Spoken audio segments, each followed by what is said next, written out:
qui me sert le plus et de manière générale dans l'incubateur, c'est vraiment les lives du vendredi.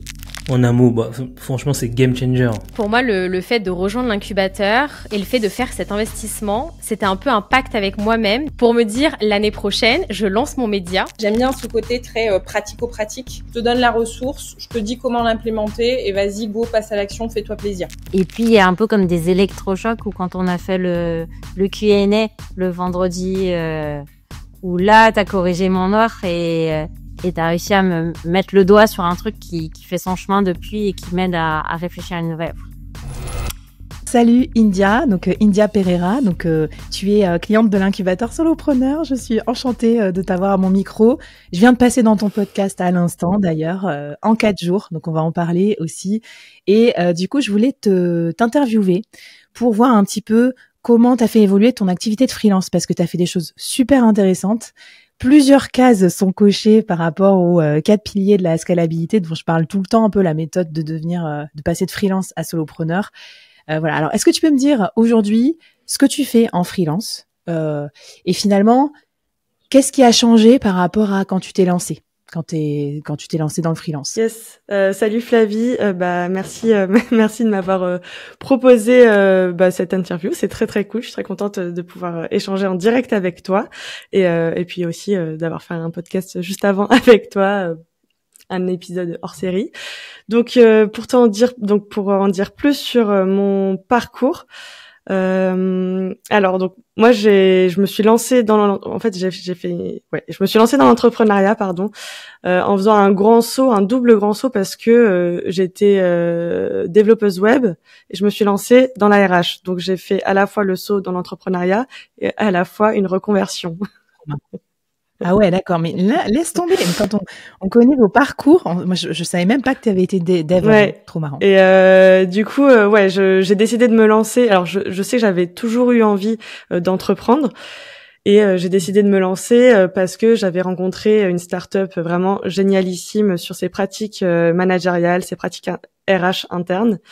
Et j'ai fait ma reconversion sur la fin de mon passage chez eux en interne. Et après, je me suis dit, c'est vraiment trop génial. Cette boîte est trop géniale. À chaque fois, j'en parle autour de moi. Tout le monde dit que c'est trop génial, mais qu'on est à la fois dans un monde de bisounours. Et j'avais envie du coup de répandre ce que j'avais pu apprendre là-bas. Et je m'étais dit qu'en me mettant en indépendant, en freelance, j'allais pouvoir partager ça d'une manière ou d'une autre à d'autres startups, parce que j'interviens surtout dans des startups tech. Et que ça serait trop cool de pouvoir leur partager ça. Donc ça, c'est pourquoi et comment je me suis lancée. D'accord. Donc tu t'es lancée en ce qu'on pourrait qualifier de RH externalisé, quoi. Ouais, en gros, c'est ça. Au début, c'était quoi ton TJM et puis comment t'as fait évoluer ça en fait et vers quelle offre quelle offre t'as réussi à construire? Ouais, alors quand je me suis lancée, au début en vrai, on galère quand même. Moi, en plus, avec mon double profil, fallait que je travaille vachement sur mon storytelling de pourquoi de dev à RH, comment tourner ça d'une façon positive et rendre mon profil unique et brillant et pas juste je suis paumée dans ma vie et j'ai fait du dev et après j'ai fait de la RH. Donc il y a tout un travail de storytelling. Au début, vraiment, je pense que personne me rappelait quand je candidatais à quoi que ce soit en RH, et une fois que j'ai fait mon travail pour apprendre à me raconter, à me mettre en avant, là c'est devenu hyper shiny et waouh, c'est trop cool, mais en fait t'étais ingénieur, c'est génial, machin. C'est incroyable ce que tu racontes, tu vois, comme quoi. Oui. L'importance aussi de l'image que tu renvoies, de ta propre autorité, etc., du récit que tu racontes sur toi, c'est hyper intéressant. Oui, et puis tu parles d'image, du coup ça fait penser que avant même d'être partie du salariat, j'avais commencé les réseaux LinkedIn, et j'avais commencé à prendre la parole sur LinkedIn au moins 6 mois avant de partir. Et je pense que ça a aussi aidé sur l'expertise que je pouvais renvoyer. Quand t'as rien à raconter, que t'as juste ton CV, c'est pas forcément évident. Si ça fait 6 mois, 1 an que tu parles tous les jours sur les réseaux de RH, là on t'associe directement à RH. Mais je trouvais que c'était rigolo quand même, vraiment le saut qu'il y a eu. Tout ça parce que je communiquais sur les réseaux, alors qu'en fait sur mon CV pas grand chose n'avait changé. J'adore. Donc là, aux salariés, pour les salariés diversifiés qui nous écoutent, voyez, j'arrête pas de vous dire que créer votre média, ça vous lance après dans l'entrepreneuriat. Toi, ça t'a fait comme un peu un portfolio. C'est rigolo, en fait, un portfolio avant d'avoir des missions clients. Trop cool. Alors, première mission client, c'était quoi ton TJM? Et puis aujourd'hui, comment ça a évolué, en fait? Est-ce que t'as fait évoluer ça? Est-ce que t'es sorti de la fameuse vente du temps? Comment t'as créé une offre? Raconte-nous un petit peu toute cette... Ouais. Alors j'ai commencé avec des missions plutôt où je suis en TJM, et d'ailleurs j'en ai encore en TJM. J'ai échangé avec pas mal d'autres RH externalisés, et là donc j'ai découvert, mais pas que avec elles, en fait j'ai découvert surtout en t'écoutant, que le mieux ça serait quand même de pas faire des journées et dépendre de mon client, quoi, et de devoir faire des journées entières chez le client. C'est quand même dommage de se lancer à son compte et puis après de se retrouver un peu avec des horaires contraints. Et du coup, j'avais cette idée de à un moment il va falloir trouver un autre format que le format TJM. Et donc en parlant avec d'autres RH, j'ai vu qu'il y en avait qui avaient réussi à faire ce move de, en fait, t'es dispo un peu tout le temps. Enfin, c'est comme ça que tu le vends. C'est tu vends X jours par mois en disant que t'es tout le temps disponible pour le client. Et en fait, tu fais les missions au fur et à mesure et tu t'organises comme tu veux pour y répondre. Ok, trop bien. Donc déjà des jours sur le papier, mais qui en fait te bloquent pas complètement chez le client. Donc déjà une forme de liberté. Ouais, j'ai essayé de vendre. J'ai déjà essayé de vendre vraiment en disant oui. Donc là, ça va être un forfait. Vous avez 30 personnes dans la boîte, donc je fais un forfait à temps pour le nombre de bulletins de paie et le suivi RH. Et j'ai pas réussi à le vendre comme ça. J'ai dû à la fin dire ok, en fait, je vous vends 4 jours dans le mois. Mais en fait, je viens jamais 4 jours dans le mois. Bon, ça s'est transformé en jours, mais qui ne sont pas des jours où je suis sur place de toute façon. Donc ça, c'est ma dernière victoire quand même. C'est parce que ça change complètement l'organisation, alors que ma première mission c'était plutôt du TJM et j'étais autour de 400. Et là, sur ma dernière mission que je vends en simili forfait, donc que j'organise comme je veux, donc 4 jours par mois, mais que je fais comme je veux, je suis passée à 500. Voilà. Ok. Donc petite progression. Félicitations. Ouais. Et alors, il y a un truc qui m'a marqué, moi, dans ton parcours, et j'ai montré ton profil LinkedIn la dernière fois à des gens pour montrer l'histoire de la spécialisation. C'est que je trouve que tu t'es tout de suite démarqué. T'es pas genre, y a pas marqué sur ton profil RH externalisé. T'as un angle bien spécifique sur le futur du travail. Enfin, je vais te laisser nous raconter. Je veux tout savoir. Comment t'as trouvé cette niche fertile? Comment tu l'as marketé? Ton média qui tourne autour, comment tu l'as créé? Et à quel moment aussi dans ton parcours? Yes. Ça c'est vraiment quelque chose qui est arrivé un peu par hasard, parce que initialement vraiment quand je me suis lancée dans l'entrepreneuriat et du coup dans la RH, c'était comme je te disais tout à l'heure pour répandre un peu les pratiques managériales innovantes auxquelles j'avais été formée.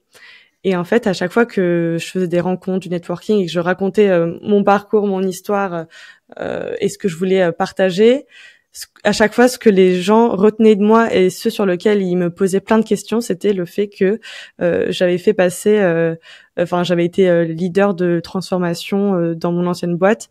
On avait passé toute la boîte à la semaine de 4 jours. Et il retenait tout ce que ça et me posait 1000 questions que sur ça.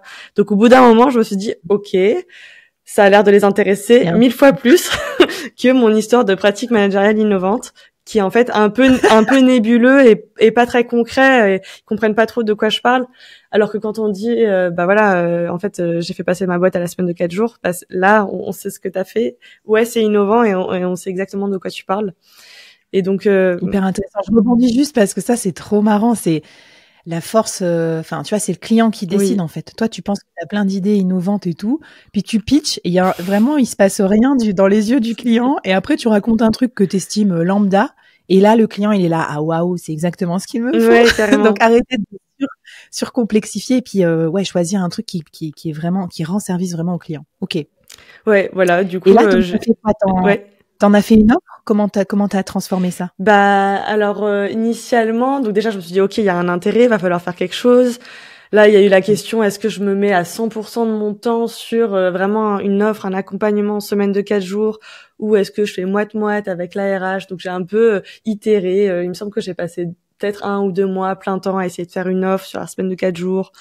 Au début, je voulais faire un accompagnement type, comment on appelle ça, groupé, tu vois, avec 10 entreprises en même temps en ligne.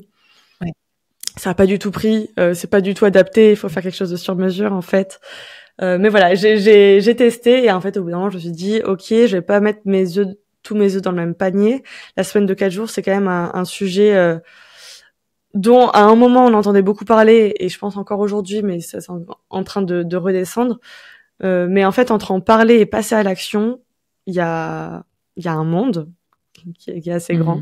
Je suis pas sûre que le marché soit vraiment mature pour me mettre vraiment à 1000% que là-dedans. Et donc, je me suis dit, il y a quand même des liens entre l'ARH et l'accompagnement à la semaine de 4 jours qui sont que, en fait, c'est de la gestion de projet, c'est de la transformation, c'est de la gestion du changement, de la conduite du changement. Et donc, je peux faire des liens entre les deux, je peux essayer de faire les deux en parallèle et sans que ça soit complètement what the fuck, pourquoi elle fait ces deux choses-là. C'est génial. Et ça se voit, en fait, sur ta bannière LinkedIn, t'as vraiment les deux. Transition vers la semaine de 4 jours et structuration RH des startups. Et du coup, comme tu disais, il y a de l'intérêt médiatique, mais il n'y a pas forcément le marché est pas encore trop gros. Donc, tu utilises ça finalement, comme média pour faire venir les clients à toi, ce que je trouve très malin, les leads. Donc, raconte-nous un peu ton podcast, à quoi il te sert dans ton dispositif commercial. Est-ce que ça t'a fait monter les prix? Est-ce que ça t'aide à trouver des clients? Comment tu l'utilises dans ton funnel? Ouais. Alors, t'as parlé de visibilité médiatique. Je veux rebondir là-dessus parce que ça m'a donné énormément de visibilité. J'ai même été contactée par France 2. Donc vraiment, je me suis dit waouh. Ok, en fait, ça marche trop bien. Ça marche trop bien. Enfin, c'est fou quoi la visibilité que ça m'a amené. Et après. J'ai lancé mon podcast. Alors après, non, c'était en même temps, mais j'ai lancé mon podcast parce que j'avais envie de remplir 2 objectifs. C'est vraiment me positionner comme experte sur la semaine de 4 jours. Et je trouvais que c'est show your work, quoi. En faisant des interviews avec des personnes de secteurs complètement différents, je vais pouvoir montrer mon expertise sur toute une diversité de secteurs. Et à la fois, j'ai une visée éducationnelle. Éducative de la semaine de 4 jours parce que le marché est pas trop mature et je pense qu'il faut pour les évangéliser, pour les amener vers ton offre. C'est ça. Donc j'ai ces 2 objectifs là en faisant ce podcast et après d'un point de vue funnel d'acquisition, alors même si j'ai pas clairement de funnel qui est défini, je sais pas encore si le podcast m'amène à l'heure actuelle des clients en direct, mais moi je l'utilise plus en termes de si je vais aller prospecter quelqu'un que j'ai un peu ciblé sur la semaine de 4 jours, je peux me mettre en lien, lui dire voilà, je suis India, je suis la créatrice du podcast en 4 jours, et en fait tout de suite ça amène une expertise sur le sujet. Il n'y a pas de débat sur c'est qui cette personne et est-ce qu'elle peut faire ça. Il te fait confiance, il te répond déjà parce que t'es un peu presque une journaliste, t'es pas en train de prospecter pour ton métier de freelance, qui est quand même très très dur la prospection quand t'es freelance, quoi. Donc, très cool. À quand le livre, India, d'ailleurs? Je me posais la question. À un moment, je me suis posé la question, en te voyant faire, je pense, et en me disant, surtout au début où j'avais pas encore de mission, je me disais, c'est peut-être le moment, en fait, pour faire un livre, parce qu'une fois que je vais les avoir, ça va être, mon temps va être réduit. Et, il y avait trop de choses à lancer en même temps. Déjà, lancer un podcast, c'était un énorme challenge pour moi. Donc, je sais pas. Peut-être dans les années à venir, on va voir. Bon, en tout cas, hyper intéressant. Donc, la niche fertile validée, le média qui parle de ça pour faire venir à toi des clients qualifiés ou en tout cas te faciliter la prospection. Donc, franchement, mais c'est hyper cool d'avoir fait tout ça, quoi. Enfin, je sais pas si tu te rends compte de toutes les cases déjà que tu coches dans la voie du solopreneur scalable en peu de temps. Ça fait combien de temps que tu as mis en place ces actions? Combien de temps ça t'a pris de faire ça à peu près? Alors de faire quelles actions exactement? Je veux dire, ça fait 1 an et demi que je me suis lancée vraiment à mon compte. Ok, bah écoute, je veux dire, pour quelqu'un de jeune encore dans le freelancing, c'est quand même super. Tu vois, moi je vois des gens, ça fait 3 ans qu'ils doivent lancer leur podcast, Ouais. ils n'ont toujours pas fait. Donc, ok. Et toi, à quel moment tu avais entendu parler de l'incubateur solopreneur et qu'est-ce qui t'a donné envie de rejoindre d'ailleurs? Je voudrais savoir comment ça s'inscrivait dans ton parcours. L'incubateur solopreneur, alors moi, faut savoir que je t'écoute, je pense, depuis 3 ans. Vraiment, bien longtemps avant que je me sois lancée dans l'entrepreneuriat, j'ai écouté tes podcasts. Voilà, donc l'incubateur, il est arrivé via le podcast que j'écoutais.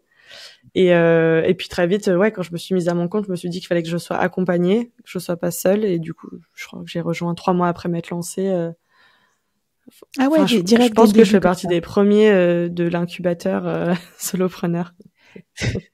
De ceux qui ont essuyé les plâtres. Mais bon, écoute, si ça t'a rendu service, déjà, je suis contente. Bah ouais. Ouais, ça a grave de valeur. Bah merci, c'est gentil. Qu'est-ce que t'as préféré toi? Enfin, je sais pas, qu'est-ce qui a été le plus utile dans ton contexte justement, dans l'incubateur? Bah moi, en tout cas, ce qui me sert le plus, et de manière générale dans l'incubateur, c'est vraiment les lives du vendredi, qui sont des lives sur à chaque fois une thématique hyper spécifique avec un expert du domaine en question. Et en fait, souvent, ce qui se passe, c'est que c'est des sujets où je m'étais pas forcément dit c'est un sujet pour moi, ou genre ça va me servir, ou je m'intéresse à ça en ce moment. Pas forcément. En fait, je venais et après je voyais le sujet, je me disais mais waouh, je repartais avec plein de choses à faire et d'idées, et en fait je me disais ah ouais, mais en fait c'était exactement de ça que j'avais besoin, mais je le savais pas.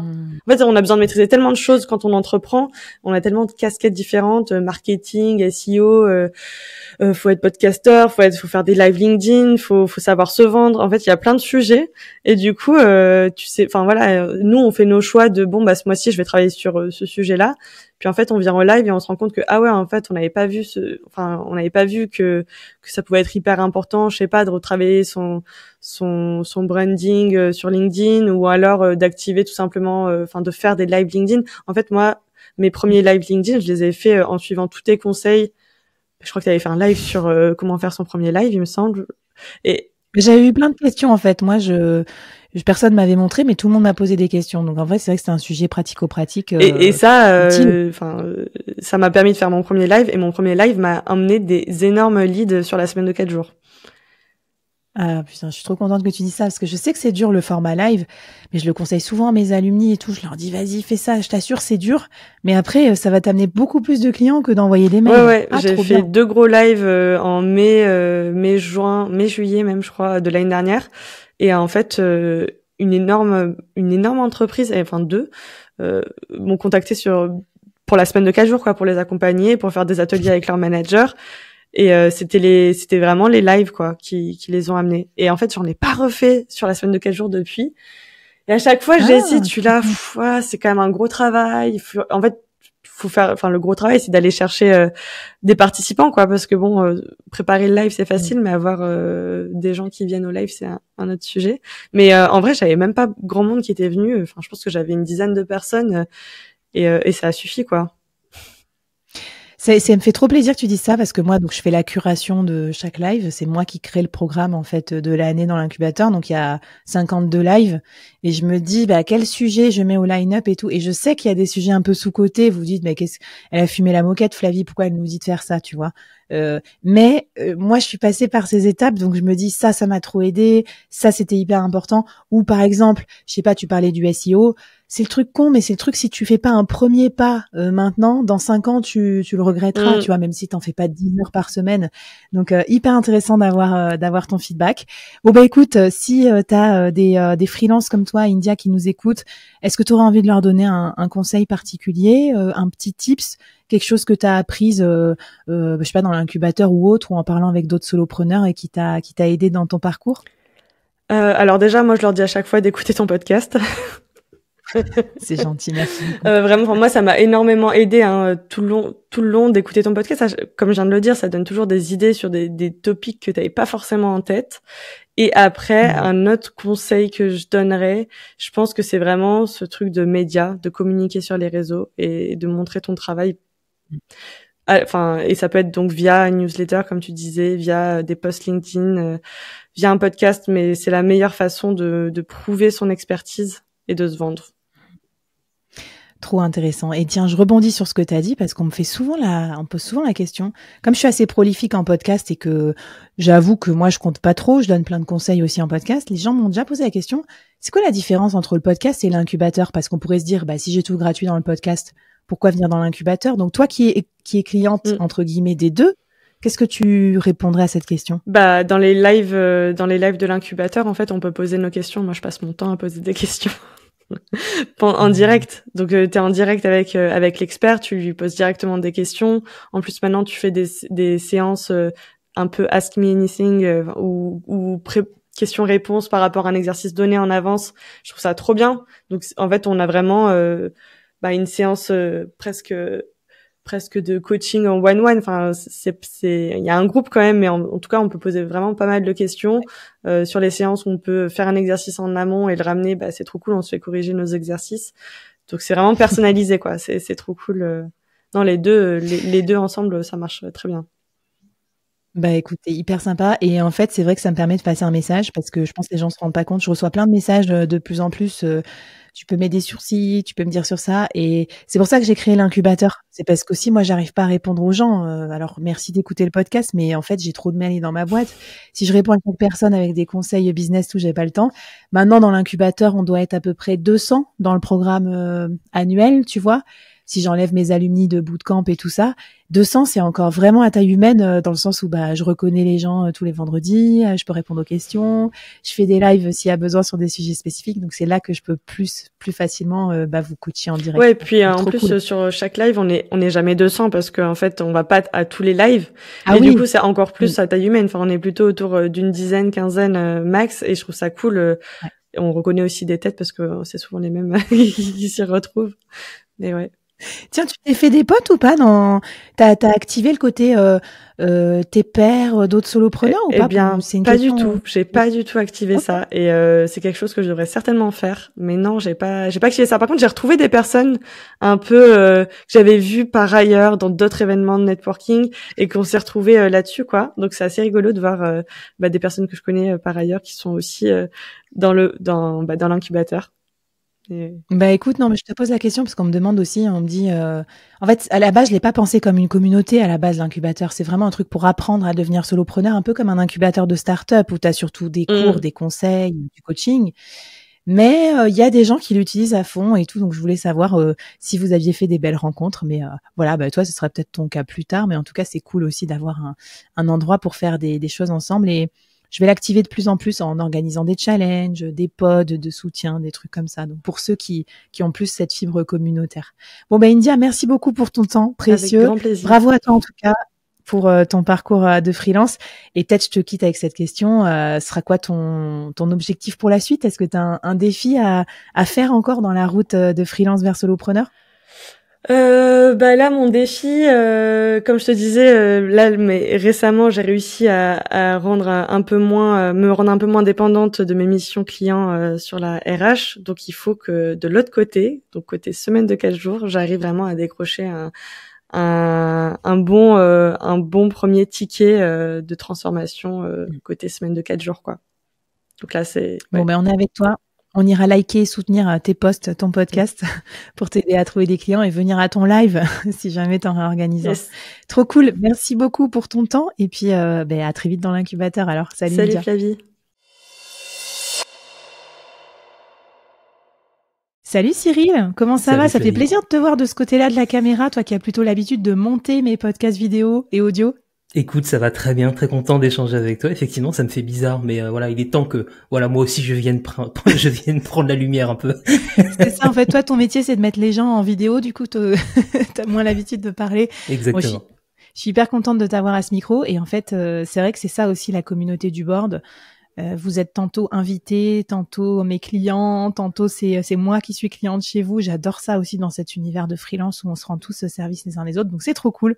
Donc est-ce que tu peux me parler un petit peu de ton activité de freelance solopreneur et peut-être aussi m'expliquer comment elle a évolué depuis, je sais pas depuis combien de temps t'étais familier, t'avais rejoint l'incubateur 1 an, 2 ans dans ces eaux-là? Ouais, c'est ça, carrément, avec grand plaisir pour te parler de cette expérience de fou. Moi, quand je rejoins l'incubateur, je suis freelance vidéaste, donc ça fait plus de 10 ans que je fais ça. Donc Wow. tu vois, il y a quand même pas mal de recul derrière. Je suis à un moment où ça va plutôt bien, même si ça correspond aussi à un moment où moi je fais un pivot dans mon activité, où je décide d'aller bosser avec des acteurs engagés dans l'impact et tout ça, et où ça se passe pas comme prévu. Donc je te passe les détails. Mais mine de rien, dans le même temps, il y a quand même du business qui tourne, notamment grâce à toi.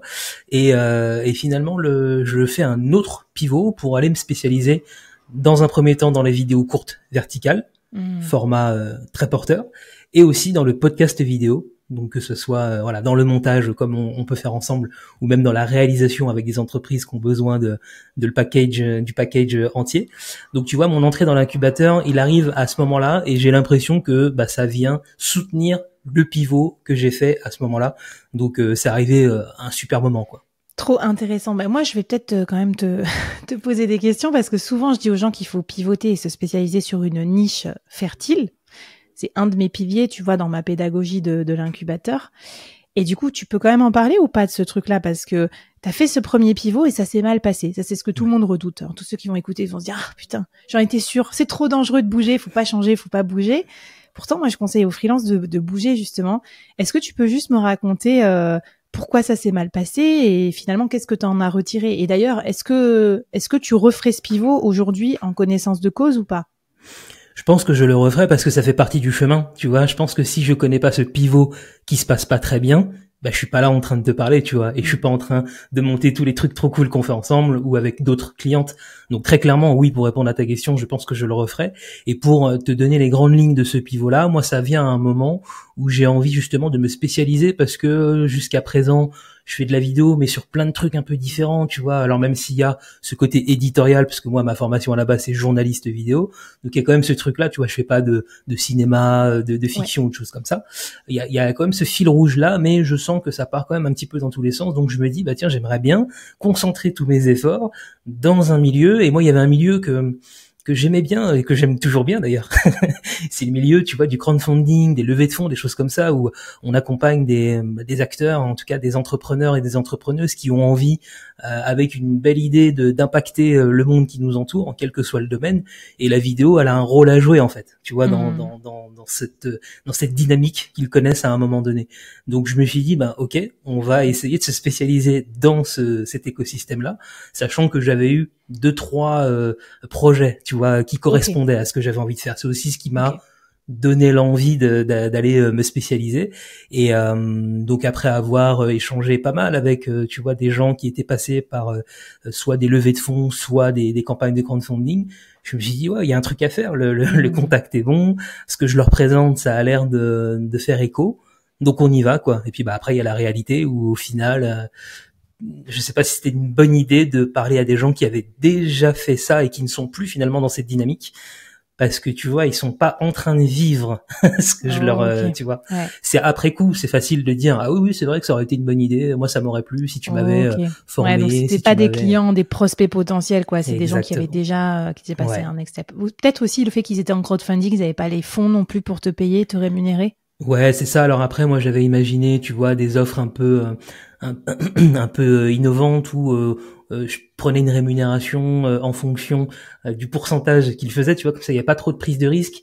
Je pense qu'il y avait pas mal de choses à mettre en place, mais j'ai senti sur les 2-3 touches que j'ai eu après avoir annoncé officiellement que je me spécialisais là-dedans, que même dans le mental, en fait, je les sentais pas prêts à, tu vois, aller. Donc, bon. Et tu t'en es rendu compte au bout de combien de temps que ça allait pas être la bonne spécialisation pour toi? Je me suis donné en fait un trimestre, tu vois. Ok. Non pas pour tout rebouger, mais pour en tirer déjà des conclusions et me dire est-ce que il y a des signaux intéressants ou pas.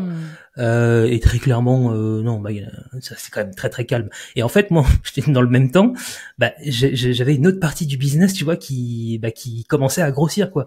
Donc j'étais pas non plus en mode, oh là là, c'est une catastrophe, je me suis spécialisé, je vais devoir, tu vois, tout recommencer à zéro, parce que j'étais dans dans ce flow à côté de, on me demande des vidéos courtes verticales, des machins, tu vois, enfin, on en avait même parlé ensemble, tu vois, tu m'avais soumis cette idée au moment où j'avais fait ce pivot là, et en fait c'était en train de prendre, tu vois, donc un peu plus tard, mais donc finalement un trimestre, ouais, je dirais, pour me dire, faut peut-être abandonner cette idée parce que ça prend pas en fait. Ok. Donc du coup, écoute, félicitations à toi, t'as su passer ce cap-là, changer en cours de route de spécialisation. Donc on est d'accord que néanmoins, enfin, qu'est-ce que ça a changé pour toi de devenir vidéaste spécialisé versus vidéaste tout venant? Je trouve que ça donne beaucoup de clarté quand même. Aujourd'hui, tu vois, quand on me sollicite pour des missions, alors sachant que je me retrouve pas avec des demandes pour faire des mariages, tu vois. Ça, ouais. Heureusement, il y a plus ça c'était plutôt au début. Mais je vois vraiment que les gens, quelle que soit la manière dont ils arrivent, que ce soit par le biais du contenu, que ce soit par de la recommandation, à chaque fois on est dans le mille, quoi. Tu vois, il y a pas une demande un peu farfelue. Moi, ça me donne beaucoup de clarté également dans ma communication, mes prises de parole, même sur la réflexion, sur mes offres, tu vois, sur ce que j'ai envie de développer. Ça donne beaucoup de clarté, je trouve quand même. Tu vois, je trouve que ça permet de bien fixer, de pas s'éparpiller dans tous les sens, très clairement. Ok. Est-ce que ton chiffre d'affaires a changé aussi par rapport à maintenant que tu es spécialisé versus quand tu étais généraliste? Ouais, ça a changé. J'ai l'impression qu'il y a un truc un peu exponentiel où, au final, tu vois, quand il y a ce focus qui est fait sur une spécialisation avec un type, tu vois, enfin, en tout cas, même si mes cibles font plein de trucs différents, mais il y a quand même des points communs entre eux et entre elles. Du coup, les offres sont plus claires. C'est aussi beaucoup plus facile pour moi d'augmenter les prix, tu vois, au fur et à mesure, au fur et à mesure où on avance. Et oui, très clairement, moi, je vois la dynamique. Ça n'a absolument rien à voir. Comparé à la même période l'an dernier, j'ai pas tous les chiffres en tête là à l'instant T, mais on va être sur une année record, très clairement. Ah ouais, ok. Ouais. Ah trop bien. Écoute, je suis trop contente. Et puis t'es pas obligé de te balader avec ton bilan comptable non plus, mais c'est bien d'avoir aussi cette intuition. Et surtout que le monteur vidéo, c'est vraiment un métier que je qualifie de océan rouge en fait. C'est vrai qu'il y a de la demande, mais il y a aussi beaucoup de concurrence. Donc quand on cherche un prestataire, on sait pas vraiment comment vous choisir à part par le prix. Donc désolé au nom de tous les clients qui ont déjà fait ça, on va se dire j'ai un monteur à 400, l'autre à 200, lequel je prends. Et je trouve que toi, tu arrives bien à te distinguer aussi grâce à ta spécialisation, à ta patte aussi que tu as apportée. Qu'est-ce qui t'a fait le plus bouger, tu dirais, dans cette méthodologie-là du solopreneur scalable, des 4 piliers, de tout ce qu'on voit en fait semaine après semaine dans l'incubateur solopreneur? Mais je pense qu'il y a vraiment cet alignement entre ton sujet, tu vois, du média, comment est-ce que tu prends la parole, comment est-ce que tu fais autorité avec tes différents contenus. Ça, moi, je le vois vraiment que du coup, même sans avoir un engagement de dingue, en fait, j'ai l'impression que ça cible vraiment les bonnes personnes, tu vois. Donc ça, c'est intéressant, tu vois, sur ce côté, on n'a pas besoin d'une énorme audience, créer un média, tu vois, il y a des gens qui se disent des fois, il faut que je touche beaucoup de monde, alors qu'en fait, pas forcément. Et toi, t'as créé quoi comme média, alors, du coup, pour attirer les clients qui sont en gros un peu des entrepreneurs, hein, c'est ça, qui veulent faire parler d'eux en vidéo? Ouais, c'est ça. LinkedIn, moi j'ai vraiment eu mon focus là-dessus. Et après il y a la newsletter, donc là qui est un petit peu en pause, mais que je vais remanier cet été pour tirer un peu le bilan de ce qui s'est passé là sur les 6 derniers mois, pour vraiment aller encore plus loin et être au plus près de ce que je peux apporter aux personnes qui sont abonnées à la newsletter. Mais c'est un peu le combo, on va dire LinkedIn et newsletter. Et je réfléchis à d'autres choses, mais pareil, ça va être un peu les chantiers de l'été là. Trop bien. Est-ce qu'il y a eu des surprises dans ton parcours, dans ton apprentissage, des trucs où tu t'étais dit tiens, ça je m'attendais pas à faire ça et finalement je l'ai fait? Je pense que c'est vraiment sur ce côté passer du coup je me reconnecte à ce moment où je fais mon premier pivot vers le crowdfunding et levée de fonds, où c'est hyper galère, tu vois, à un truc où sans faire grand chose entre guillemets, même si c'est pas vrai parce que c'est le fruit de plein de choses, mais c'est beaucoup plus facile, quoi, tu vois, c'est beaucoup plus fluide, ça me demande pas un effort surhumain pour aller chercher de nouveaux clients, tu vois, que ce soit sur les vidéos courtes verticales ou sur le podcast vidéo. Alors je pense qu'il y a aussi le bouche à oreille qui joue, mais et vraiment en plus avec des gens top niveau, tu vois. Ça pour le coup c'est hyper plaisant. Donc des meilleurs clients, finalement une offre qui est moins dure à vendre pour toi et qui te rapporte plus et dans laquelle tu kiffes plus. En fait, t'as plus l'impression que c'est peut-être ça que les Américains appellent la zone de génie, tu sais, où toi t'as presque honte de le faire parce que toi t'aimes bien le faire, c'est facile pour toi et en fait les gens te payent pour ça. C'est trop bien. Bah oui, ça n'a pas forcément besoin d'être adverse en fait, la quête de scalabilité, tout ça. Super. Bah écoute, est-ce que tu arriverais à me décrire un petit peu l'expérience du board en un mot ou en quelques mots? En un mot, bah, franchement, c'est game changer, très clairement. Et moi je dis, mais j'ai pas de problème à te dire que c'est pas parce qu'on bosse ensemble ou quoi, tu vois, je vois bien en fait l'impact de ta vision des choses. Et c'est aussi l'avantage, moi, de me manger autant de contenu de Flavie. Je pense que je suis la personne qui a tout écouté depuis le début. C'est clair. Tous mes D'un, parce que ça m'intéresse. Tous les podcasts. D'un, parce que ça m'intéresse, mais aussi parce que, voilà, c'est, dans le processus de montage, forcément, t'es pas là juste à monter sans écouter et sans t'intéresser.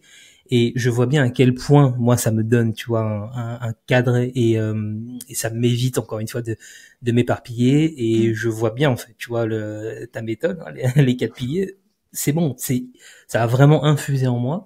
Et là, il y a vraiment cet alignement et je vois bien comment est-ce que je vais pouvoir, marche après marche, construire tout cet écosystème qui va me permettre de kiffer encore plus, quoi. Donc, game changer, je dirais, ouais, vraiment, c'est vraiment écoute, ça. Merci beaucoup. Et allez, pour finir, est-ce qu'il y aurait, à qui tu aimerais recommander, par exemple, l'incubateur? Tu penses à qui dans tes sphères? Toi, tu côtoies aussi plein de freelances dans tes univers. Faut que je cite des noms ou... Oh bah non, tu pourrais dire tiens, pour tel type de personne, ou pour tel type de sujet, ça irait bien, ou tiens, je me rappelle quelqu'un qui faisait tel job, tiens, ça pourrait bien convenir.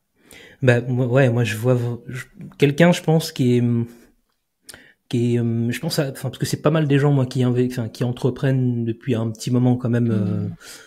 C'est par la force des choses, voilà, j'ai pas énormément de personnes qui débutent, mais quelqu'un qui, tu vois, maîtrise bien ce qu'elle fait, oui, pourrait aller encore un peu plus loin dans la manière de le délivrer, parce que ça, très clairement, j'en vois beaucoup, moi, des gens où dans ma tête, je me dis, mais ça, il faut pas que tu packages ça comme ça, tu vois. C'est-à-dire qu'il y a des réflexes, en fait, tu vois.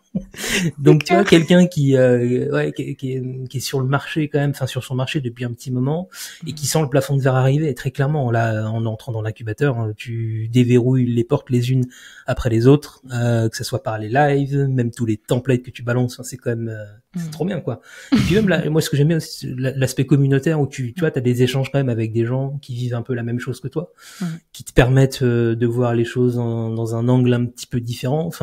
Donc oui, pour répondre à ta question, ça serait quelqu'un qui sent que waouh, ça va, mais je sais pas, il y a un truc là où je vois pas trop comment passer à l'étage du dessus, quoi. Ouais. Mais c'est très bien. Écoute, franchement, sans le vouloir, tu décris mon persona parce que moi, j'accompagne des gens, non pas qui viennent de se lancer, mais plutôt qui sont déjà lancés et qui en ont marre un peu de plafonner. Ils se disent bon, c'est quoi la next step? Donc, ils viennent nous trouver.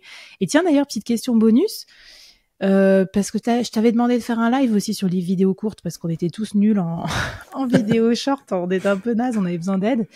Est-ce que tu as trouvé des clients dans l'incubateur? Parce que certains de mes clients trouvent aussi des clients, tu vois, s'ils sont coach ou machin, et je sais que ça fait du bise aussi dans l'incubateur. Après, je suis pas toujours au courant, mais...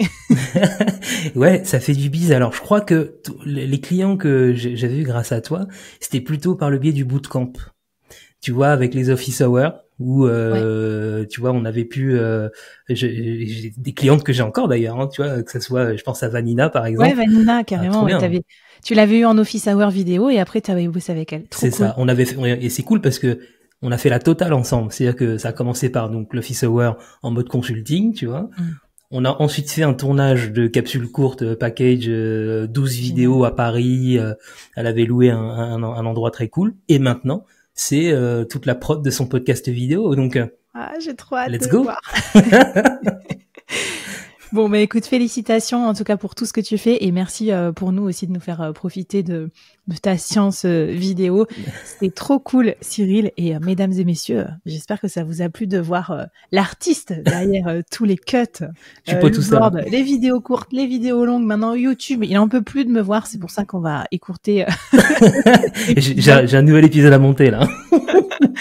En tout cas, merci beaucoup, Cyril. Et bonne route à toi sur ton prochain palier.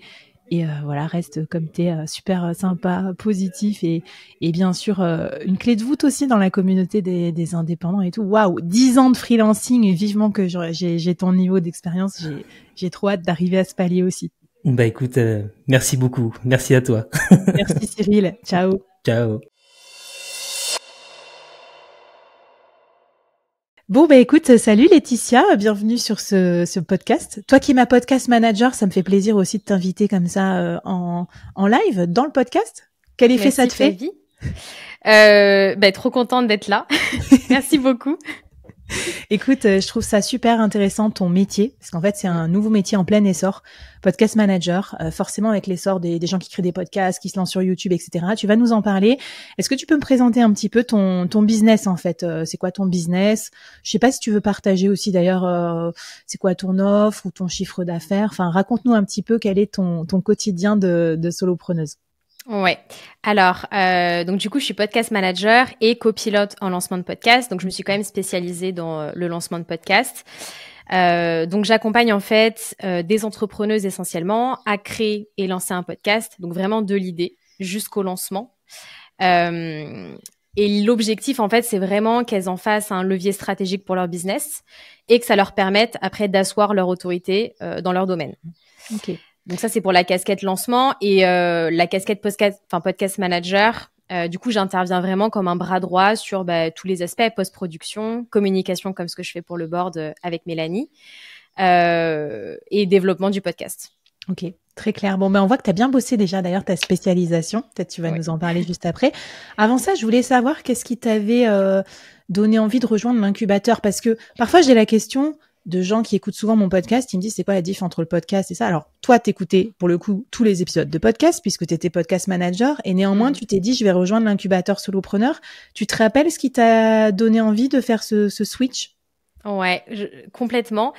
En fait, pour moi, le fait de rejoindre l'incubateur et le fait de faire cet investissement, c'était un peu un pacte avec moi-même. Donc, c'était fin de l'année dernière pour me dire l'année prochaine, je lance mon média. Et je crée mon premier produit scalable ou en tout cas mi-scalable, mais je commence à décorréler mon temps de mes revenus. Et autant c'est vrai que, tu vois, les piliers, je les connais par cœur, mais c'était vraiment le fait de me dire je fais cet investissement et c'est vraiment un pacte avec moi-même, quoi.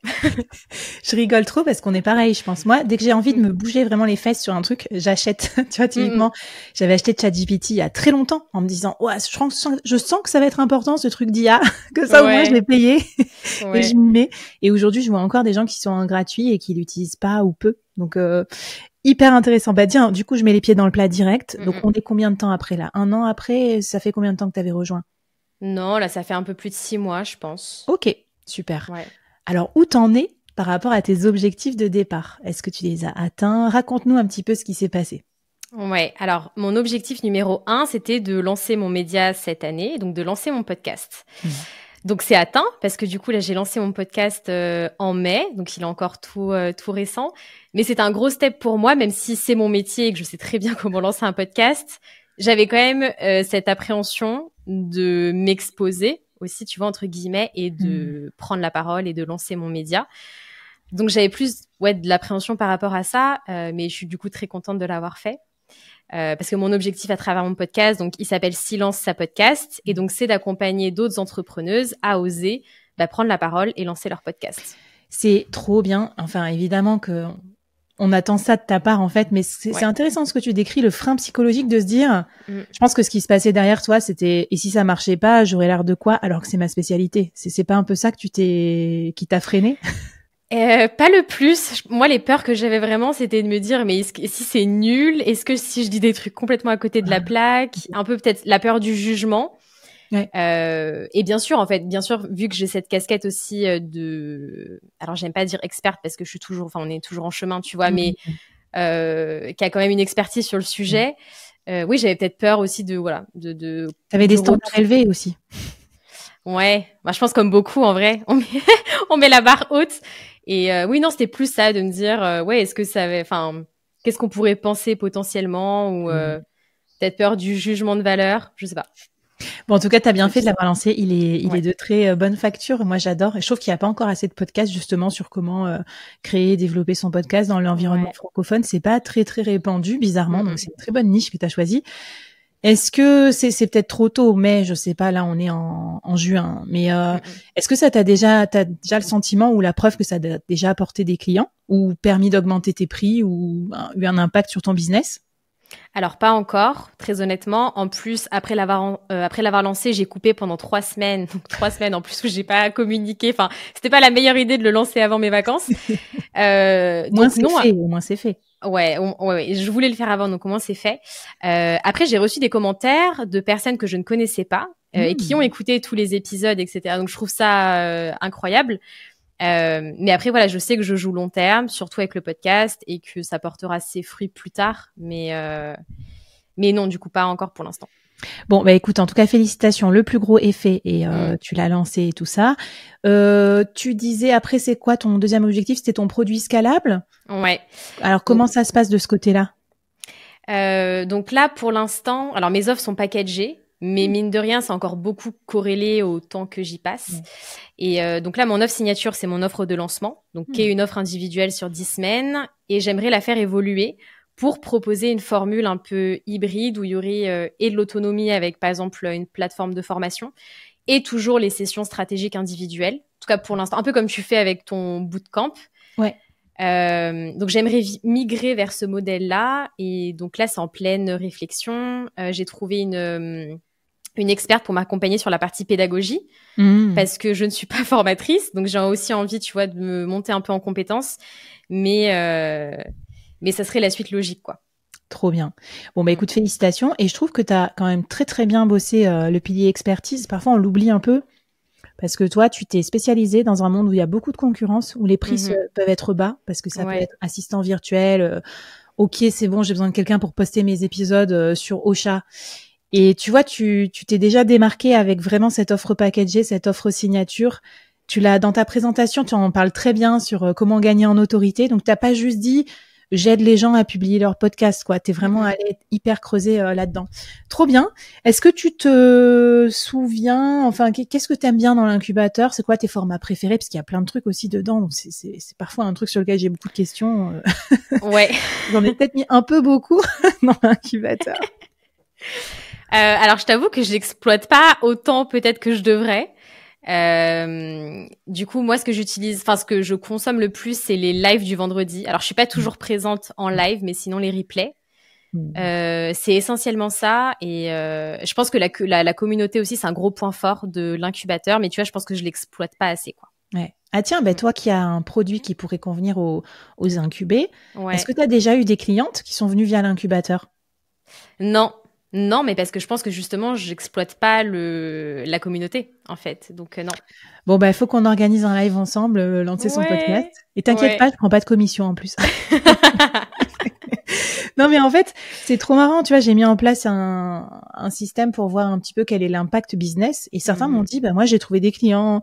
Moi, j'ai trouvé des potes dans ma ville. Voilà. Donc, je pense que normalement, un principe de communauté, c'est qu'au bout d'un moment, on trouve presque plus de choses grâce aux gens qui en font partie, qui sont de grande qualité, que grâce au contenu. Moi, forcément, je me focalise sur le contenu et sur les gens que je fais rentrer, mais après, je laisse aussi des interactions se faire. Ok. Est-ce que, du coup, est-ce qu'il y a quelque chose qui t'a surpris quand t'as rejoint l'incubateur? Je pense que c'est la quantité de contenu, de templates, mais qui est très qualitatif. Hein. Mais c'est vrai que je m'attendais pas honnêtement à avoir autant de choses. Et moi, tu vois, ce qui m'a tout de suite aidé justement avant de me dire, parce qu'à la base, j'avais aussi cette interrogation de me dire, est-ce que je lance le podcast d'abord ou est-ce que je fais évoluer mon offre de lancement pot de lunch? Donc, j'ai suivi la formation de freelance à solopreneur et en fait, je me suis dit, bah, je vais suivre les étapes en fait que tu donnes. Et donc, la première étape, c'est le média. Donc c'est comme ça aussi que tu vois, je me suis dit bon bah je lance d'abord le podcast et puis après on verra pour le produit. Mais du coup En fait, ce que j'attendais aussi en rejoignant l'incubateur, du coup, c'était vraiment une méthode que tu nous parles des piliers dans tous tes contenus sur le podcast, etc. Mais là, c'était de me dire, OK, qu'on me dise quand même par quoi je commence et dans quelle étape. Parce qu'on a envie de tout commencer en même temps, mais c'est pas possible, quoi. Donc, Exactement. Ouais. Non, mais c'est bien, ça me fait plaisir aussi parce que on dit souvent que les formations en ligne, elles ont pas forcément bonne presse, mais je pense que quasiment toutes les personnes que j'ai dans l'incubateur, ils ont apprécié, tu vois, justement, avoir ces étapes A, B, C, D, E. Tu fais quoi pour quelle offre tu lances, quel média tu lances, quel produit tu lances et quelle organisation tu mets en place derrière pour pas péter un câble face à la charge mentale de tout ça. Ok, bah écoute, ça me fait plaisir. Si tu devais le conseiller à un de tes potes freelance ou solopreneur, tu penserais à quel genre de profil, tiens?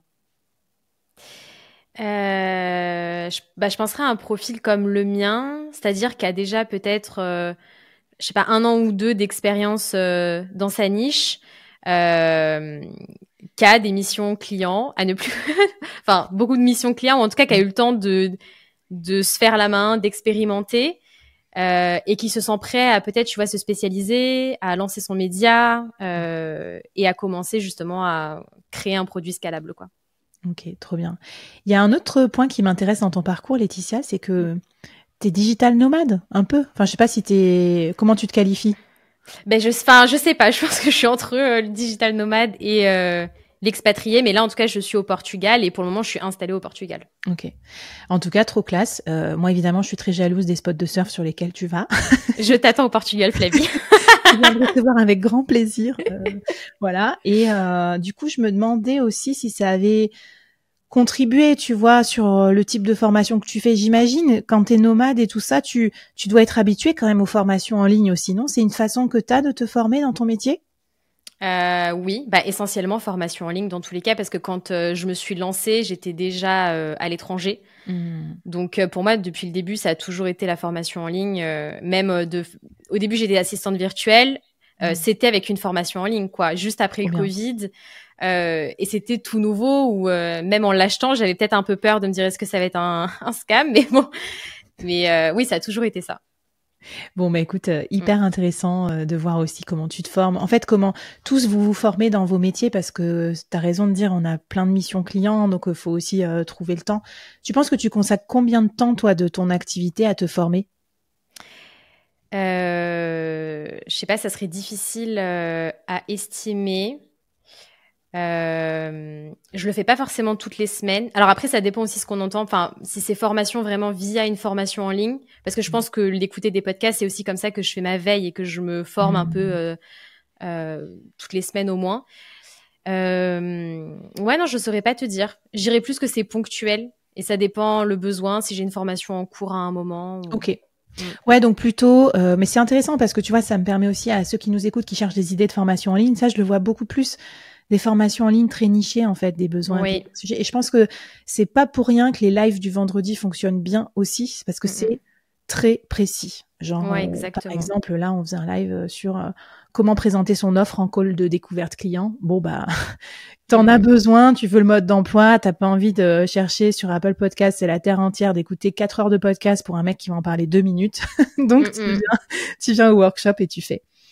Hyper cool. Est-ce que tu pourrais, petit exercice de créativité, si tu devais résumer ton expérience de l'incubateur solopreneur en genre un mot, une phrase, tu dirais quoi? Bah, je dirais le coup de pouce. Parce que moi, tu vois, c'est vraiment le coup de pouce qui m'a fait me dire, bah ouais, là, je lance ce média, quoi. J'ai fait cet investissement, j'investis en moi, dans l'entreprise aussi. Et donc, ouais, ce serait vraiment le coup de pouce, quoi. Bah écoute, hyper cool. C'est sûr qu'en plus, vous avez plein de qualités intrinsèques. Et du coup, c'est très agréable de pouvoir juste mettre en place le dispositif qui fait que ça va vous, comme disent les marketeurs, vous nudger, donc vous mettre dans les conditions d'agir, parce que c'est quand même vous qui faites 99,9% du boulot. On va pas se mentir. Donc félicitations. Tes objectifs pour l'année prochaine, allez Laetitia, et puis peut-être comment on peut t'aider si on veut suivre un peu tes avancées de solopreneur. Avoir lancé la nouvelle version de Pod Lunch. Continuer de développer le podcast et depuis tout récemment, j'ai une petite idée aussi de side business. Donc, développer ça. Et c'est aussi pour ça que j'ai envie de commencer à décorréler mes revenus de mon temps. C'est pour justement me libérer du temps pour commencer à pouvoir développer l'idée que j'ai. Trop bien, trop hâte de suivre ça. Et quoi de mieux dans la vie que d'avoir des incubés comme ça qui vont pouvoir lancer des nouveaux projets. Je suis trop contente. Je te dis à bientôt au Portugal. J'enregistre ça en vidéo pour être sûr de venir te voir sur un spot de surf. Merci beaucoup Laetitia. Et puis n'hésitez pas à aller suivre Laetitia. Donc c'est Laetitia Debreuve sur LinkedIn. Et sur Instagram, c'est quoi ton Insta? C'est Letty-du-bas podcast manager et je suis plus active sur Instagram que LinkedIn pour le moment. Allez, let's go. On va te suivre. On va écouter surtout ton super podcast. Et si vous avez un podcast à lancer, vous savez vers qui vous tournez. Merci beaucoup Laetitia. Merci Ciao. à toi Flavie. Ciao.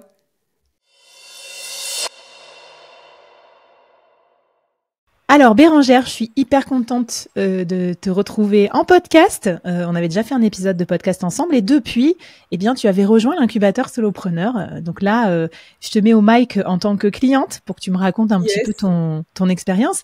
Bérangère, pour te présenter à nos auditeurs, auditrices, est-ce que tu peux nous dire un peu ce que tu fais déjà? C'est quoi ton activité de freelance solopreneur? Ouais, trop bien. Bah déjà, merci Flavie de me réinviter du coup. Alors moi, je vais simplifier. Je vais dire que je crée du contenu essentiellement sur LinkedIn et ma mission, c'est de simplifier la création de contenu des solopreneurs.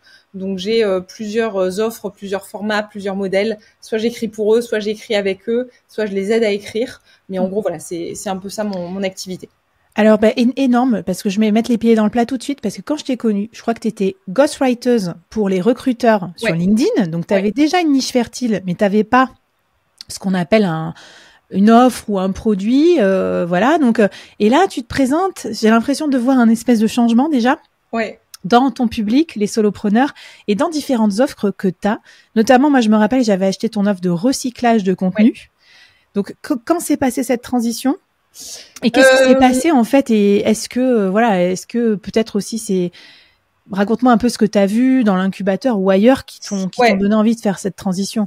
Bah pour le coup, alors c'est vrai que je suis très friande de ce qu'il y a dans l'incubateur et j'écoute aussi beaucoup ton podcast, les émissions et tout.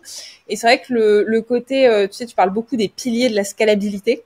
Et notamment le fait de sortir un peu de la vente de son temps. Et c'est un truc qui m'a toujours un peu titillé depuis que je suis lancée, parce que moi je suis dans ma 5e année. Et en fait, le ghostwriting LinkedIn, c'est un côté très positif parce que c'est très rémunérateur. Enfin, en tout cas, quand tu arrives à avoir des clients et des clients réguliers, bah, tu peux gagner très bien ta vie. Donc ça, c'est cool. Par contre, l'inconvénient, c'est que tu es en production de contenu et donc du coup, tu vends ton temps. Tu as un donneur d'ordre qui attend un livrable. Tu dois faire des réunions. Tu vois, il y a un côté un peu à l'ancienne, comme quand j'étais en entreprise. Et j'avoue que pour le coup, je me suis un peu lassée, ou en tout cas, ça correspondait plus trop à mes objectifs aujourd'hui en tant que solo. Et je trouvais que c'était un peu routinier. Toujours les mêmes formats, toujours tu vois, toujours le même livrable. En fait, c'est trop marrant que tu dises ça parce que moi je l'ai touché du doigt dans ma 2e année de freelance. Je me suis rendu compte que pour être un freelance successful, il fallait faire toujours la même chose. Donc c'est sympa parce que t'es plus rentable, mais c'est un peu chiant aussi. Donc moi je me reconnais tout à fait dans ton parcours de maintenant que j'ai fait ça plein de fois, certes j'ai plus d'expérience, mais j'en ai un peu marre. C'est quoi la suite? Ouais, c'est ça. Tu vois, t'as un côté très sécure. Et dans le Ghost aussi, un point positif, c'est que du coup, c'est des revenus prédictibles. En fait, moi, je fonctionne en forfait. Je fonctionnais en forfait mensuel, donc en fait, c'est assez facile de prévoir ça sur du long terme. Mais c'est vrai que la routine. Alors après, moi, j'ai un profil créa, donc j'ai besoin aussi de nouveautés. J'ai plein d'idées tout le temps et tout. Et je me suis dit, en fait, je suis pas devenue free ou solo, tu vois, pour me recréer une espèce de prison dorée comme tu peux avoir quand t'es salarié. Donc la question c'était comment je fais en fait pour changer les choses. Alors donc ton objectif c'était sortir de la vente du temps quand tu as rejoint. Quelles sont les ressources que tu as le plus utilisées d'ailleurs dans l'incubateur? Parce qu'en fait, il y a un peu plein de trucs un peu partout. Je suis toujours curieuse de savoir ce que les gens utilisent vraiment. Alors moi, je suis un profil, j'allais dire, bon élève.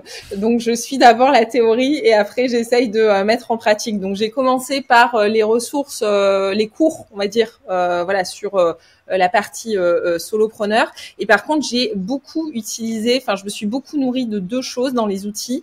Un, c'est les templates que tu partages, parce que ça, c'est canon, et les invités, tu vois, qui sont là et qui produisent les templates aussi, c'est juste pépite. Et deux, c'est beaucoup les replays des lives et des interventions que je vais réécouter après coup, parce que je suis pas toujours dispo quand ça a lieu sur l'incubateur, mais je trouve ça canon en fait, parce que je peux consommer à la demande quand moi j'en ai besoin par rapport à mon problème du moment. Ok, hyper intéressant. Et c'est marrant parce qu'aussi souvent on me dit c'est quoi la différence entre les podcasts et les lives de l'incubateur? Alors toi qui aimes bien les deux, tu saurais m'éclairer sur ce point ou pas? Ouais. Pour le coup, alors après ça va dépendre le type d'épisode que tu as sur le podcast, parce que en fait sur ton podcast, il y a des épisodes solo, il y a les épisodes qui sont très courts, full valeur ajoutée, il y a les Solo Nation avec la nouvelle émission qui est pépite. Donc ça va vraiment dépendre, mais en tout cas, je trouve que sur les lives et les replays que je vois sur l'incubateur, c'est très focus sur une problématique précise, où l'intervenant va nous donner presque tout son savoir-faire, on peut mettre en pratique derrière, et donc c'est presque comme si j'assistais à un cours, tu vois, dédié sur un sujet, et donc moi j'ai tout de suite envie de mettre en application derrière. Ouais, puis pour te dire les arcanes du truc, en gros c'est des trucs beaucoup plus précis dans l'incubateur, encore plus. Je sais pas, par exemple, ça va pas être écrire sur LinkedIn, ça va être genre comment faire un cas client sur LinkedIn. Donc ça m'étonne pas que tu vois le côté pratico-pratique. C'est ça, comment je l'applique en fait. Plus balayer de façon large le sujet pour un néophyte. Mais je pense que si tu connais déjà un peu le sujet, tu veux plus du lourd, tu veux que l'expert moi, je veux savoir comment je l'implémente en fait. Tu vois, comment je l'implémente dans mon business. Et en plus, alors pour le coup, il y a plein de sujets. Tu vois, il y a l'organisation avec comment je me crée mon système d'organisation sur Notion. Il y a comment je fais vraiment de la prospection, par exemple, en passant par LinkedIn. Enfin, c'est des trucs qui sont hyper précis, c'est straight to the point et c'est adapté en fait au public aussi de l'incubateur. Et ça, je trouve que c'est aussi la différence, tu vois, par rapport au podcast où tu vas peut-être être plus large parce que tu veux toucher plein de gens différents. Sur l'incubateur, en fait, c'est vraiment pour les solos qui sont dans une certaine tranche et qui ont un objectif bien précis, tu vois. Bon, super. Écoute, merci pour le feedback. Alors, qu'est-ce qui a changé, du coup, si on fait un peu un avant-après, t'en es où de ton projet de sortir de la vente du temps? Je suis en plein dedans. Donc là, tu me cueilles au moment où c'est en pleine construction. Je vais l'enregistrer. C'est pour ça que je fais un podcast comme ça. Tu l'enregistres publiquement. Après, tu peux pas revenir en arrière, Bérangère. C'est ça. Non, mais là, ton objectif. Là, je suis dans la phase où du coup, j'ai cut toutes mes prestats de Ghost pour me faire de la place, parce que en fait, j'ai fait plusieurs tentatives et à chaque fois, le truc qui coinçait, c'est que tu gardes tes clients pour avoir de la sécurité, mais en même temps, t'as pas de temps pour développer tes nouveaux projets, donc c'est constamment remis à plus tard, et tu continues à tourner dans ta roue de hamster et tu sors jamais du truc, tu vois. Moi, je suis très admirative des personnes qui arrivent à avoir 50 projets en même temps et qui arrivent à les mener de front. Moi, j'avoue, j'y arrive pas. Donc, pour le coup, mon principal problème, c'est le manque de focus et l'éparpillement. Donc, le fait de dire là, je cut mes clients en Ghost, il va falloir que je trouve une source de revenus derrière et c'est une manière un peu de me bouger le popotin aussi et de dire là, en fait, t'as pas le choix. Tu vois, t'as tout coupé. Donc, t'as un peu de trésor et tu peux faire avec, mais il va falloir trouver une solution. Et alors intéressant parce que toi, tu avais déjà tenté de créer un produit par le passé. Je crois qu'on se connaissait pas encore à l'époque. Il me semble que c'était une box. Et qu'est-ce qui change entre ce projet-là versus le projet d'avant? Est-ce qu'il y a des choses que tu vas faire différemment pour garantir ton futur succès? Alors, est-ce que je pourrais garantir mon futur succès? Je ne sais pas. En tout cas, là, la différence, c'est que du coup, je vais être focus parce que je n'aurai le temps que de développer ma nouvelle offre, mon nouveau projet. Je vais probablement recycler ou en tout cas utiliser des insights, des choses que j'ai testées par le passé. Tu vois, tu me parlais de recyclage. Moi, c'est vraiment un sujet, le recyclage de contenu, le repurposing de contenu. Sans qu'il y a un vrai besoin, pas que chez les solos, mais en vrai, on est toujours dans la création de nouveautés et on ne réexploite pas tout ce qu'on a fait. Et je me rends compte que j'ai pas été au bout de cette offre. Donc, tu vois, j'exclus pas la possibilité de travailler exclusivement sur une offre de recyclage de contenu à voir. Il y a pas mal de freelances qui disent, de solos qui disent, moi, je voudrais créer un bootcamp, ou je voudrais créer une formation, ou je voudrais créer un mastermind ou autre, et réutiliser du contenu. Pourquoi pas, en fait, moi, intervenir là-dessus et proposer, en fait, tu vois, un package. En gros, je t'aide à créer ton produit digital en réutilisant ce que tu as déjà produit, donc l'existant, et tes compétences, parce que tu as ton cerveau à toi de solo, et tu vois, aujourd'hui, avec les outils qu'on a, les messages vocaux, WhatsApp et compagnie, on peut se dire plein de choses, et moi, je peux faire entre guillemets, la traductrice et créer ça en contenu bankable derrière, quoi. En gros, faire avec tes signaux clients actuels, c'est ce que je conseille toujours aux freelances de faire, parce qu'ils veulent toujours réinventer la machine à courber les bananes, tu sais, en allant chercher un nouveau persona, une nouvelle offre, une nouvelle compétence. Je leur dis, tu devrais plutôt transformer en offre ce que tes clients te demandent en fait souvent. Donc, franchement, félicitations, c'est hyper pragmatique. Je pense que c'est ça aussi les méthodes que j'essaye d'enseigner en fait, en tout cas dans l'incubateur pour passer à l'action. Du coup, toi, si tu t'avais un mot pour décrire comment c'est l'expérience de l'incubateur, tu dirais quoi? Je pense que je dirais que c'est pragmatique. En fait, ce que j'aime, parce que alors pour le coup, moi j'ai testé quand même pas mal d'accompagnement, de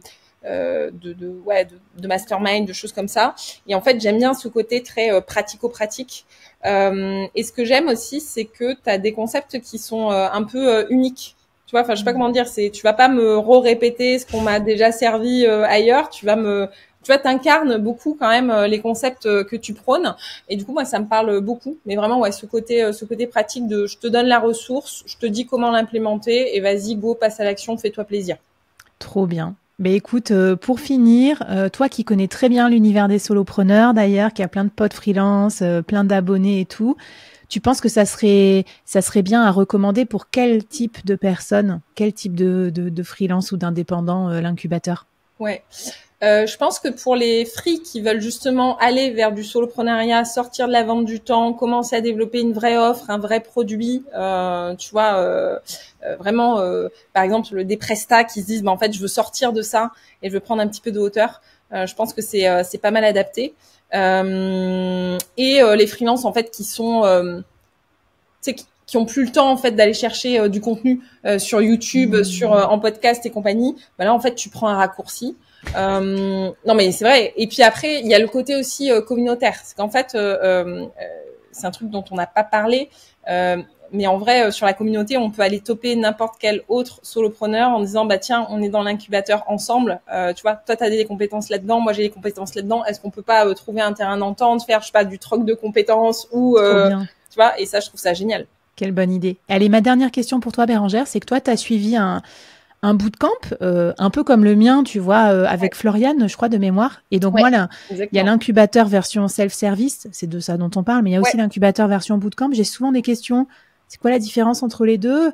Toi qui as déjà suivi un bootcamp, qu'est-ce que t'aimes dans cette offre qui est peut-être un peu moins intense, entre guillemets, parce que là, pour le coup, c'est un abonnement annuel et donc tu pioches un peu quand t'en as besoin et quand tu veux. Quel est l'avantage par rapport à un format plus intense comme un bootcamp?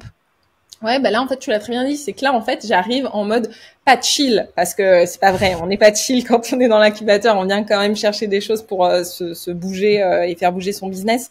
Mais en fait, je consomme quand j'en ai envie. C'est un peu mon Netflix, tu vois, du solopreneur. Et donc ça, j'apprécie de pas avoir la pression, tu vois, même si je suis pas là pour les lives et tout, comme je disais, il y a les replays. Donc il y a un côté où je peux adapter ça à ma vie, à mon business, et j'ai pas le FOMO de me dire ah ouais mais en fait là ça dure que 3 mois et du coup si je passe à côté machin et tout, et on sait tous que en vrai on a un planning qui déborde, donc, voilà, donc j'ai pas ce FOMO là, et du coup ça me crée pas de stress ou de charge mentale, tu vois. Écoute, en tout cas, c'est hyper cool. Merci pour ton retour. Les deux, bien sûr, peuvent se combiner, parce que tu vois, au final, la petite histoire, c'est que j'ai créé l'incubateur au départ pour mes propres alumni de bootcamp. Parce que je m'étais dit, après les 3 mois, c'est hard quand même de les laisser dans la nature. Tu vois ce que je veux dire? Parce que tu as toujours des questions, des trucs. Donc, je me dis, bon, je fais un incubateur où pendant 12 mois, ils pourront avoir du suivi avec moi et c'est ça qui est devenu l'incubateur du coup pour tout le monde. Donc c'est très cool parce que finalement il y a des gens qui ont besoin de ça aussi indépendamment du bootcamp. Donc merci Bérangère. Yes. Où est-ce qu'on peut te suivre pour suivre tes aventures de solopreneur en devenir? Eh ben écoute, sur LinkedIn, sans grande originalité, ouais, sur LinkedIn, c'est là où je suis la plus dispo, la plus visible. Donc Bérangère Gonzalez avec un Z. Ouais, avec 2 Z même, un au milieu, 2 Z. un à la fin. Ouais. Voilà, trop bien. Merci Bérangère, on va suivre tout ça. Flemme. À très bientôt. Salut. Alors, chère Laetitia, je suis contente de te recevoir à mon micro, moi qui te vois beaucoup passer sur LinkedIn, qui est ton terrain de jeu. Donc, Laetitia, est-ce que tu peux me raconter un petit peu qu'est-ce que tu fais dans la vie en freelance? C'est quoi ta spécialité? Peut-être un peu nous dire, voilà, ton offre, ton chiffre d'affaires, enfin un petit peu où t'en es dans ton parcours de freelance? Ouais. Alors, je viens de fêter mes 1 an de freelance en ghostwriter, avec la particularité que moi, du coup, j'ai fait 10 ans de marketing bancaire. Donc j'écris pour les Comex corporate. En gros, c'est les CEO, Comex et top dirigeants du CAC 40, SBF 120. Donc ça va jusqu'au 120 plus grosse entreprise. Bon félicitations pour tes 1 an. Je souffle la bougie, j'ai pas de gâteau d'anniversaire là comme on est en visio, mais quand on se verra pour de vrai une deuxième fois, on pourra le fêter. Bravo aussi pour ta niche parce que pour le coup là c'est très spécifique.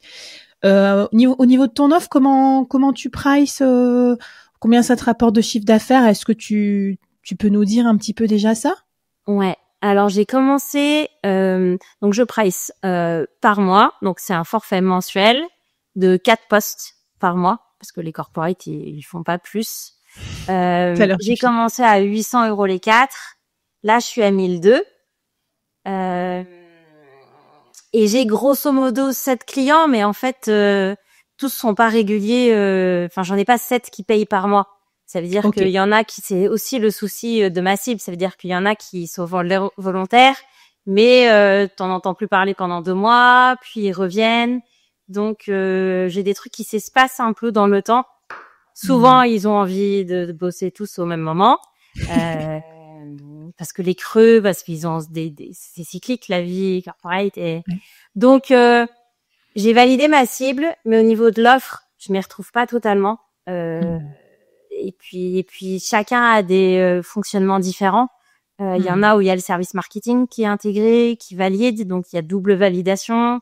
Il y en a où je parle pas aux dirigeants, donc là ça devient compliqué d'inventer. Voilà, j'ai un cabinet de conseil où je parle pas aux leaders. Donc en fait c'est un peu le bazar et donc je réfléchis et donc ça c'est quand on a fait le Q&A une fois j'avais posé une question dans le board et tu m'avais soufflé de pourquoi pas avoir un truc genre on s'en fiche du nombre de postes en fait c'est je suis la personal ghostwriter d'un haut dirigeant et parce qu'en fait là par exemple tu vois là j'ai une cliente elle m'a dit non il y a un long format qui est passé en télé. Ce serait bien qu'on fasse un post demain. Je dis, oui, bien sûr. Et donc, du coup, je réponds. Mais du coup, ça me va si j'ai pas 7 clients qui peuvent le faire. Si je le fais pour 3, 4 clients max, où vraiment on fait un truc super personnalisé, où même je vais chercher les commentaires, où est-ce qu'ils devraient répondre pour qu'ils soient présents et être vraiment leur double sur LinkedIn. Bah voilà, je suis en train de créer une offre qui correspond à ça. Trop bien, donc tu es encore dans ta construction d'offre, donc félicitations, enfin trop chouette. Est-ce que tu te rappelles à quel moment tu avais entendu parler de l'incubateur solopreneur et puis qu'est-ce qui t'avait fait le déclic où tu t'étais dit, bon tiens j'y vais, ça a l'air cool. C'était quand? Tu te rappelles un peu ce moment-là? Alors, je me souviens de Mélanie Hong qui avait dit qu'elle avait rejoint le board, mais j'avais pas creusé et je savais pas ce que ça voulait dire à cette époque-là.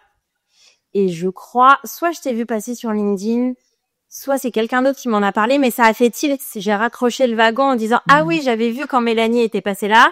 Finalement, depuis, elle a fait un petit bout de chemin, elle a relu son offre, ça s'est bien passé pour elle. Et du coup, mais voilà, c'est comme ça, ça s'est fait en plusieurs étapes. Trop bien. Et quelle était ta motivation quand t'as rejoint? Tu voulais faire quoi en fait? Tu voulais atteindre quoi comme objectif?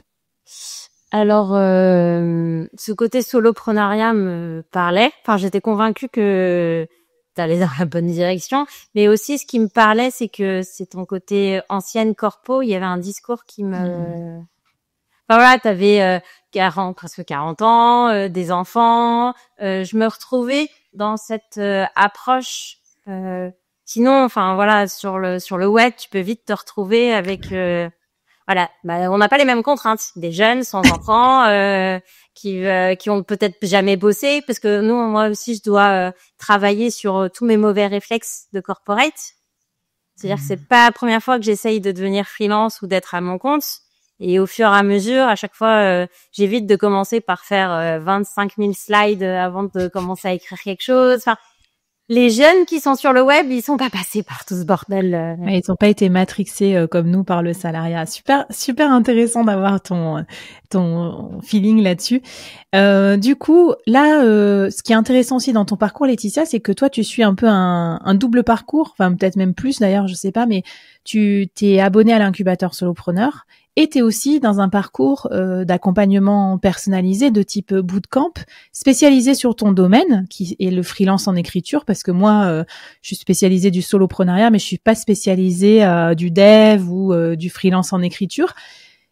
À quoi te sert la combinaison de ces deux programmes, en fait tu vois, pourquoi l'un, pourquoi l'autre, comment tu trouves ton compte aussi, parce que parfois j'ai cette question, tu vois, moi je suis déjà dans tel programme, ou je sais pas si ça vaut le coup, sachant que je suis déjà, je sais pas moi, une formation sur tel sujet technique de mon domaine de freelancing. Alors en fait, moi j'ai commencé par le bootcamp écriture, en disant l'écriture, enfin voilà, ça fait 10 ans que je fais du marketing, je vois bien que je supporte plus être j'écris, je vais en réunion, je reviens, j'ai écrit, et je voulais voir si justement se focuser sur ce moment de flow que je me sentais dans ma vie pro quand je me mettais sur mes slides ou sur de l'écriture, c'était viable et il pouvait se passer quelque chose. Donc j'ai commencé par focuser sur cette expertise d'écriture.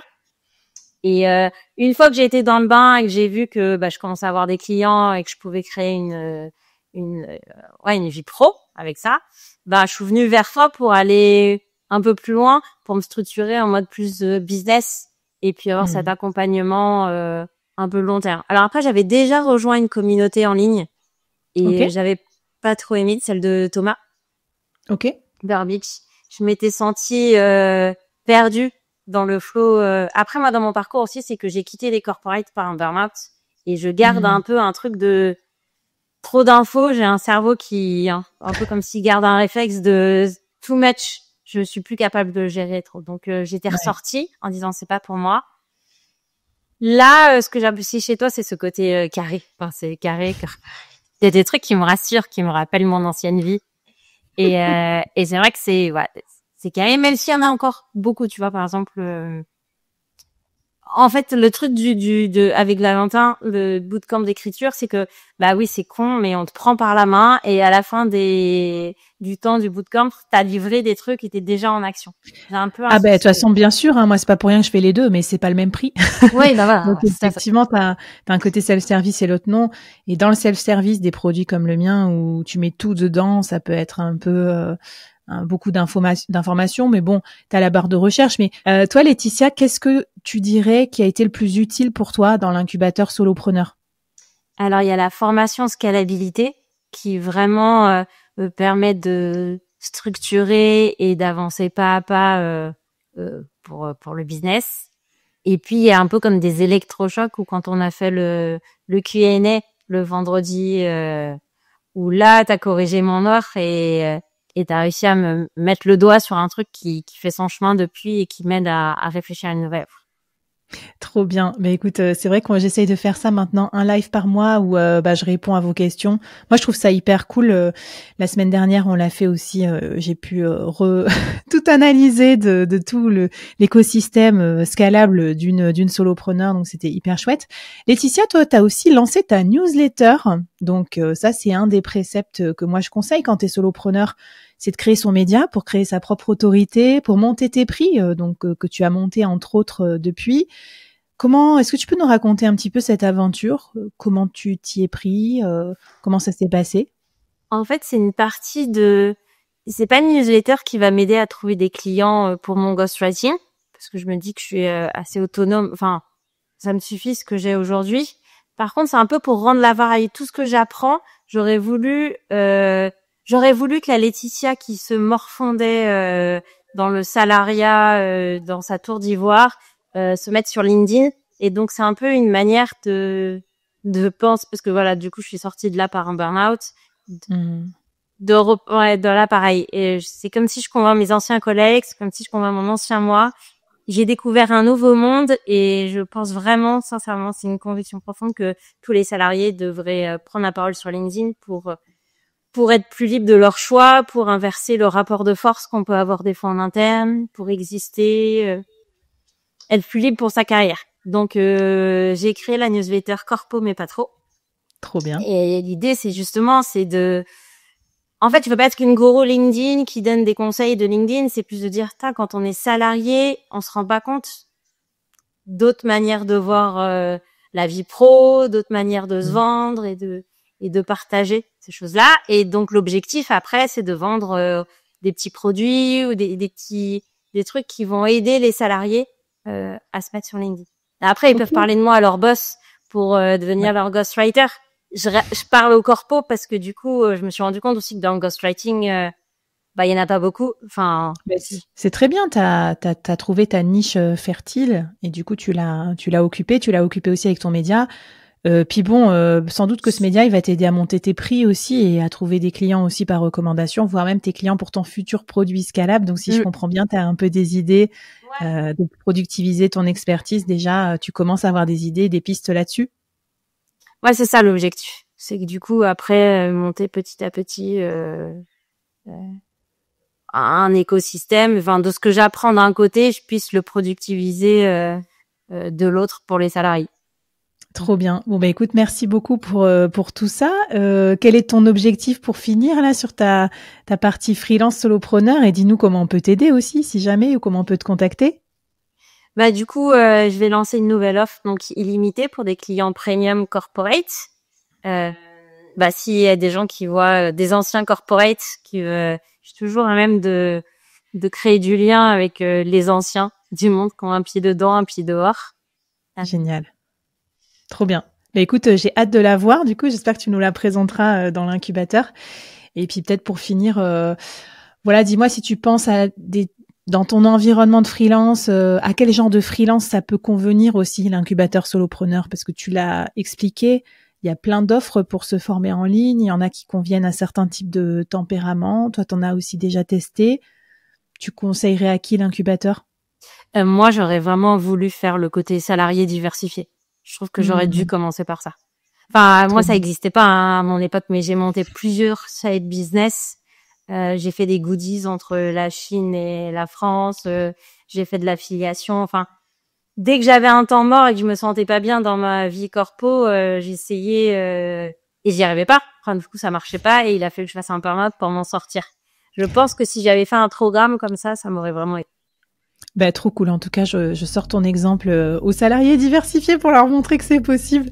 Il y en a aussi qui ont rejoint l'incubateur solopreneur depuis, donc c'est trop cool. Merci beaucoup Laetitia. Et puis bonne continuation à toi pour ta 2e année de freelance au top du top avec ton offre illimitée et tout ce que tu vas créer derrière. Hyper hâte de suivre tout ça. Merci Laetitia. Merci Clémy.